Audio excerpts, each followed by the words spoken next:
এরে মুসলমান বাবা, খুব ভালো করে শেষ পয়েন্ট, শেষ কথাটা খুব ভালো করে বুঝবেন। স্বামী আর স্ত্রী যখন দৌড় প্রতিযোগিতা যখন শেষ হয়ে গেলেন, এবার খাদেমের বাড়িতে চলে গেছে। খাদেমের বাড়ি থেকে আবার খাবার দাবার সব কিছু সমাপ্ত হয়ে গেল। আবার বুজুর্গ মানুষ চন্দ্রিমা রাতে, রাতের অন্ধকারে বিবি কিনে তিনি আবার হাঁটা আরম্ভ করলেন। আবার যখন ওই জায়গাটার মধ্যে আসলেন, আবার ডাইকা ডাইকা বলতেছি, বিবি চলো না, এবার আবার আমরা আরেকটা প্রতিযোগিতা লাগাই।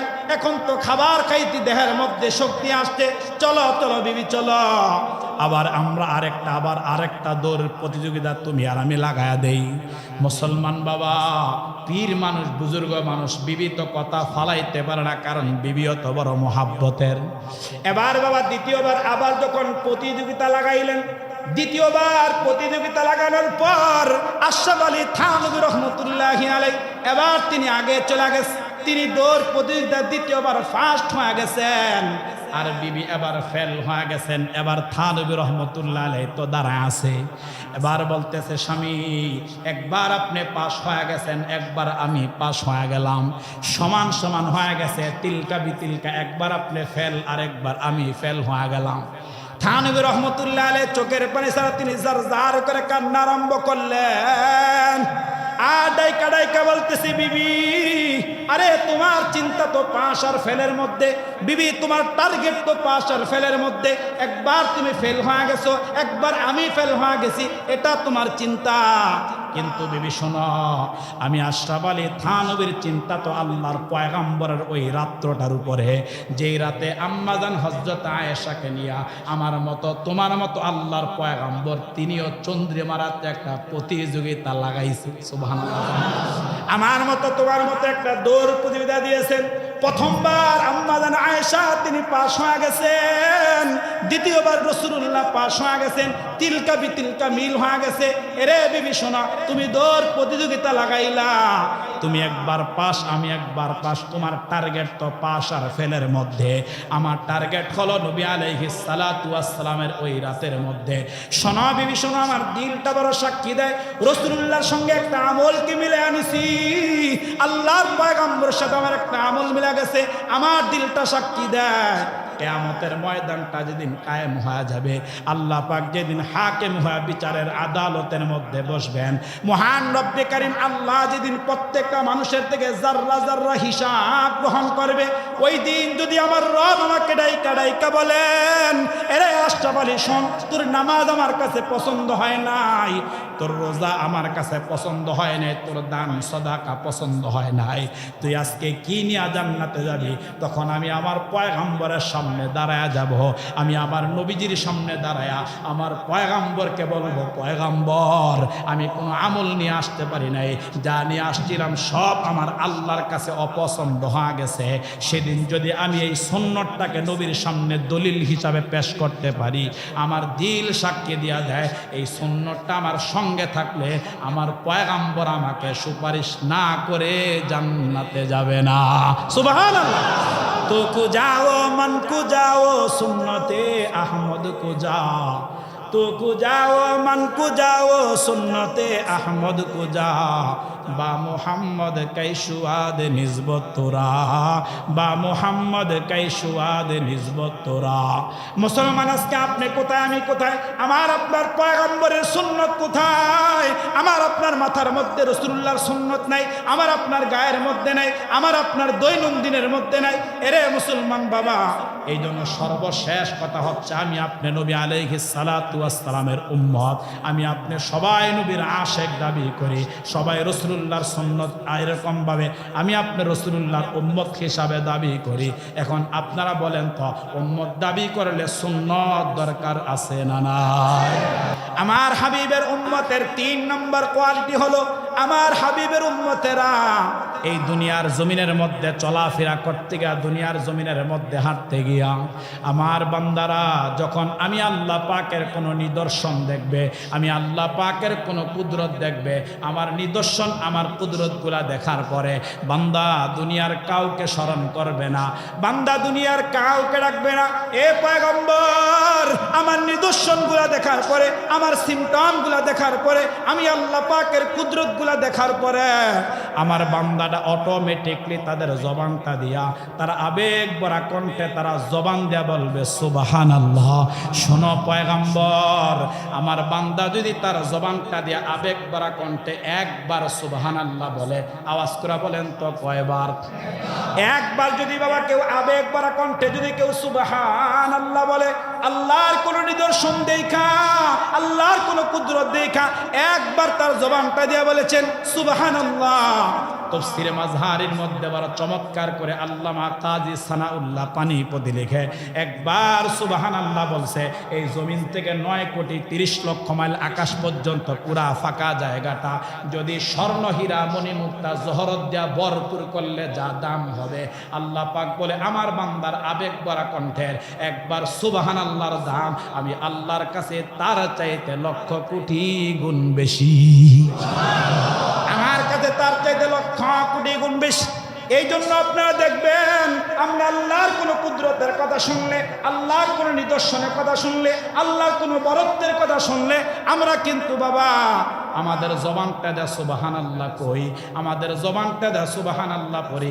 আরেক হাদিসের মধ্যে আসছে, নবী আলাইহিস সালাতু ওয়াস সালামের সাহাবী বলেছেন, কেউ যদি বাবা এরকম ভাবে সুবহানাল্লাহি ওয়া বিহামদিহি এই শব্দটা কেউ যদি দৈনিক 100 বার তেলাওয়াত করে, আল্লাহ পাক তার আমল নামার মধ্যে 1,24,000 নেক আল্লাহ দান করবে। এটা আমার আপনার 3 নম্বর কোয়ালিটি। চতুর্থ নম্বর, যেহেতু কথা লম্বা করার সুযোগ নাই, চতুর্থ নম্বরে আল্লাহ ডাইকা কয় মুসা, চতুর্থ নম্বর হচ্ছে আমার হাবিবের উম্মতের কোয়ালিটি, আমার হাবিবের উম্মতের সিফত হচ্ছে এই পৃথিবীর ভিতরে বলেন তো মানুষ লেনদেন করে কি করে না? মানুষ মুআমালাত মুআশারাত করে কি করে না? মানুষ কোনো কাজ নিতে গিয়া, কাজ দিতে গিয়া প্রতিশ্রুতি দেয় কি দেয় না? মহান রব্বে কারীম আল্লাহ হযরত মূসা আলাইহিস সালাতু ওয়াস সালামকে ডাইকা বললেন, মূসা আমার দোস্ত, আমার হাবিবের উম্মতের 3-4 নম্বর কোয়ালিটি হচ্ছে যখন এক মুসলমান অপর মুসলমানের সাথে, এক ভাই আরেক ভাইয়ের সাথে কোনো কাজের ওয়াদা দিবে, কোনো কাজের প্রতিশ্রুতি দিবে, তখন তারা দুনিয়ার কোনো শব্দ চয়ন করবে না, দুনিয়ার কোনো শব্দ উচ্চারণ করবে না। যখন তারা কোনো প্রতিশ্রুতি দিবে, কোনো ওয়াদা করবে, দেখবা আমার দোস্তের উম্মতেরা ওয়াদা করার সময়, প্রতিশ্রুতি দেওয়ার সময় তারা তাদের জবান দিয়ে করবে ইনশাআল্লাহ। শোনো মুসা, শোনো, যদি ইনশাআল্লাহ বইলা কেউ কোনো কাজের প্রতিশ্রুতি দেয়, কেউ কোনো কাজের ওয়াদা করে, শোনো আমি রব, আমি আল্লাহ, তখন ওই বান্দার কাজটা সমাধা হওয়া পর্যন্ত, কাজটা পুরা হওয়া পর্যন্ত ওই পুরা কাজের জিম্মাদার স্বয়ং আমি আল্লাহ, আমার বান্দার পক্ষ থেকে আমি আল্লাহ পাক হয়ে যাই। সুবহানাল্লাহ। তাহলে বলেন তো, এই যে 4টা সুন্নাত, 4টা কোয়ালিটি, 4 গুণ আলোচনা করলাম, আপনারা বলেন তো খুব সহজ ভাষায়, সাবলীল ভাষায় এই সুন্নাতগুলা বলেন তো আমাদের প্রত্যেকের মাঝে জিন্দা করা দরকার আছে না না? আমি গত জুমার লাস্ট একটা কথা বলেছিলাম, দলিল। আমরা শুধু রাসূলুল্লাহ এক সুন্নতকে দলিল বানাবো, একটা সুন্নত। কারণ আবু বকর সিদ্দিক একদিন নবীজির সামনে গিয়ে কাঁদতেছিলেন, আর রাসূলুল্লাহকে, আবু বকর এইভাবে কেন কাঁদ, কি তোমার চিন্তা, কি এত পেরেশানি? আরে তুমি তো জান্নাতের টিকিট পাইছো, রব তো তোমাকে জান্নাত দিয়েছে, কেন তুমি কাঁদ? আবু বকর সিদ্দিক বলেছিলেন, ওগো আল্লাহর পয়গম্বর, আমি কেন কান্দি জানেন? আমাকে একটা মহিলা আমাকে আজকে বড় কাঁদাইছে। বলে কি? বলে কয়েকদিন আগে উনি কাপড়ের ব্যবসায়ী ছিল, যে এক মহিলা আমার কাছ থেকে কাপড় নিয়ে গেছে, আজকে 3 দিন পরে আয়সা আমাকে ডাইকা বলে, আবু বকর তুমি তোমার কাপড়টা নিয়ে যাও, আমার চয়েস হয় নাই, আমার পছন্দ হয় নাই, আমার টাকা আমাকে রিটার্ন করে দাও, আমাকে ব্যাগ দিয়ে দাও। ইয়া রাসূলুল্লাহ, যদি কিয়ামতের মাঠে আমার রব যদি আমাকে ডাইকা বলে, আবু বকর সারা জিন্দেগি নামাজ পড়েছ, সারা জিন্দেগিতে আমার রাসূলকে মুহাব্বত করেছ, সারা জিন্দেগিতে হজ, যাকাত, তাসবিহ তাআলার তিলাওয়াত করেছ, আবু বকর আমার কাছে পছন্দ হয় নাই, ধরো তোমার নামাজ তুমি নিয়ে যাও। আয়ে যদি নবী আলাইহিস সালাতু ওয়াস সালাম কে বলতেছেন, যদি আল্লাহ কিয়ামতের মাঠে এই কথা যদি আমাকে বলে, সেদিন আল্লাহর সামনে কি নিয়ে আমি দাঁড়াবো? সুবহানাল্লাহ কও। হ্যাঁ, চিন্তা টেনশন আর পেরেশানটা কেমন? আবু বকর দলিল বানাইছে, নবী গো আন নাজরু ইলা ওয়াজহি রাসূলিল্লাহ, আপনার চেহারাটা দলিল, আমি আপনাকে মহব্বত করেছি, আমি আপনাকে ভালোবেসেছি। এজন্য আমার ভাই, এজন্য আমার দোস্ত, যুবক ভাইরা, রাসূলুল্লাহর এক সুন্নতকে দলিল বানাও। নবী আলাইহিস সালাতু ওয়াস সালামের সব সুন্নত মানা আমাদের পক্ষে সম্ভব না, তবে কিছু কিছু সুন্নাহ আছে যেগুলো আমাদের মাথা থেকে পা পর্যন্ত ফিট করে নেই, যেগুলো আমাদের দৈনন্দিন আমলের মধ্যে ফিট করে নেই। আমাদের বাপ দাদারা ছিল, আমি একটা কথা বলি, কয়েক মিনিটে আমার কথা শেষ করতেছি। আমাদের বাপ দাদাদের ভিতরে একজন সাইয়্যিদ বুজুর্গ আলেম ছিলেন, যার নাম সকলে আমরা জানি, যার কিতাব পড়া ছাড়া আমরা আলেম হইতে পারি নাই, যার কিতাব পড়া ছাড়া আমরা জ্ঞান অর্জন করতে পারি নাই। ওই বুজুর্গের নাম হচ্ছেন আশরাফ আলী থানভী রহমতুল্লাহ। নাম শুনছেন না আপনারা? আশরাফ আলী থানভী রহমতুল্লাহ আলাইহি, ওনার জিন্দেগির শেষ একটা কথা বলে আমি আমার আলোচনা শেষ করতেছি। থানভী রহমতুল্লাহ আলাইহি আমাদেরকে শিক্ষা দিছে যে হে উম্মতেরা, শুধু এক সুন্নতকে দলিল বানাও। তিনি বুজুর্গ মানুষ, এক সুন্নতকে দলিল বানাও তিনি বলেছেন। থানভী রহমতুল্লাহ আলাইহি বলেন যে একদিন আমাকে আমার এক খাদেম তার বাড়িতে আমাকে দাওয়াত করেন। বলেন আপনারা, আমি ওই ইমাম সাহেব, মুয়াজ্জিন, খাদেম, হুজুরদেরকে আপনারা দাওয়াত দেন কি দেন না? বলেন দেন না আপনারা? থানভী রহমতুল্লাহ আলাইহিকে ওনার এক ভক্ত, ওনার এক মুরিদ, যেহেতু উনি পীর মানুষ ছিলেন, মুরিদ দাওয়াত দিচ্ছে। এবার দাওয়াত দেওয়ার পরে বলছে যে হযরত আপনিও যাবেন, সাথে আপনার বিবিকেও নিয়ে যাবেন। তো আল্লাহর ওলি যেহেতু বুজুর্গ মানুষ, দিনের বেলা বিবিকে নিয়ে বের হতে পারে না, থানভী রহমতুল্লাহ আলাইহি রাতের বেলা চন্দ্রিমা রাতে তিনি বিবিকে নিয়ে বের হয়েছে, খাদেমের বাড়িতে যাবে, বিবিকে নিয়ে তিনি বের হয়ে গেছে। এবার বিবিকে নিয়ে বের হয়ে হাঁটতেছে হাঁটতেছে, হঠাৎ করে খাদেমের বাড়ির আগে একটা মাঠ দেখা যায়। এবার বিবিকে ডাইকা ডাইকা বলতেছে, বিবি চলো না আমরা এই পাশ থেকে ওই পাশে, বিবি তুমি আর আমি একটা দৌড় প্রতিযোগিতা লাগাই। সুবহানাল্লাহ, জোরে কম। এবার বিবি চিন্তা করতেছে যে পীর মানুষ, হুজুর মানুষ, বুজুর্গ মানুষ, কারোর সাথে তো সখ্যতা দেখাইতে পারে না, তো রাতের অন্ধকারে বিবির সাথে সখ্যতা দেখাইতে গিয়া এবার বিবিকে বলতেছে চলো আমরা দৌড় খেলা দেই, দৌড় প্রতিযোগিতা করি। এই বুজুর্গ মানুষ যেহেতু সখ্যতা জাগছে, বিবি স্বামীর কথা রাখতে গিয়া এবার ডাইকা ডাইকা বলে চলেন আমি আর আপনি দুইজনে প্রতিযোগিতা লাগাই। আমার ভাই কিতাবের মধ্যে আসতে স্বামী আর স্ত্রী থানভী রহমতুল্লাহ আলাইহি প্রতিযোগিতা দিয়েছে, দৌড় দিয়েছে। তবে দৌড় দেওয়ার পরে তিনি পিছনে পড়ে গেছে, ওনার বিবি ওনার আগে দৌড় দিয়েছিল, বিবি ফার্স্ট হয়ে গেছে আর উনি ফেল হয়ে গেছে। সুবহানাল্লাহ। এরে মুসলমান বাবা, খুব ভালো করে শেষ পয়েন্ট, শেষ কথাটা খুব ভালো করে বুঝবেন। স্বামী আর স্ত্রী যখন দৌড় প্রতিযোগিতা যখন শেষ হয়ে গেলেন, এবার খাদেমের বাড়িতে চলে গেছে। খাদেমের বাড়ি থেকে আবার খাবার দাবার সব কিছু সমাপ্ত হয়ে গেল। আবার বুজুর্গ মানুষ চন্দ্রিমা রাতে, রাতের অন্ধকারে বিবিকে নিয়ে তিনি আবার হাঁটা আরম্ভ করলেন। আবার যখন ওই জায়গাটার মধ্যে আসলেন, আবার ডাইকা ডাইকা বলতেছি বিবি চলো না এবার আবার আমরা আরেকটা প্রতিযোগিতা লাগাই, এখন তো খাবার খাইতে দেহের মধ্যে শক্তি আসছে, চলো চলো বিবি চলো আবার আমরা আরেকটা দৌড় প্রতিযোগিতা তুমি আর আমি লাগায়া দেই। মুসলমান বাবা, পীর মানুষ, বুজুর্গ মানুষ, বিবি তো কথা ফালাইতে পারে না, কারণ বিবি অত বড় মোহাব্বতের। এবার বাবা দ্বিতীয়বার আবার যখন প্রতিযোগিতা লাগাইলেন, দ্বিতীয়বার প্রতিযোগিতা লাগানোর পর আশরাফ আলী থানভী রহমতুল্লাহি আলাইহি এবার তিনি আগে চলে গেছেন, তিনি দৌড় প্রতিযোগিতা দ্বিতীয়বার ফার্স্ট হয়ে গেছেন, আর বিবি এবার ফেল হয়ে গেছেন। এবার থানভী রহমতুল্লাহ আলাইহি তো দাঁড়ায় আছে, এবার বলতেছে স্বামী একবার আপনি পাস হয়ে গেছেন, একবার আমি পাস হয়ে গেলাম, সমান সমান হয়ে গেছে, তিলকা বিতিলকা, একবার আপনি ফেল আর একবার আমি ফেল হয়ে গেলাম। থানভী রহমতুল্লাহ আলাইহি চোখের পানি ছাড়া তিনি জার করে কান্না আরম্ভ করলেন। আর ডাইকা ডাইকা বলতেছি বিবি আরে তোমার চিন্তা তো পাস আর ফেলের মধ্যে, বিবি তোমার টার্গেট তো পাস আর ফেলের মধ্যে। একবার তুমি ফেল হয়ে গেছো, একবার আমি ফেল হয়ে গেছি, এটা তোমার চিন্তা।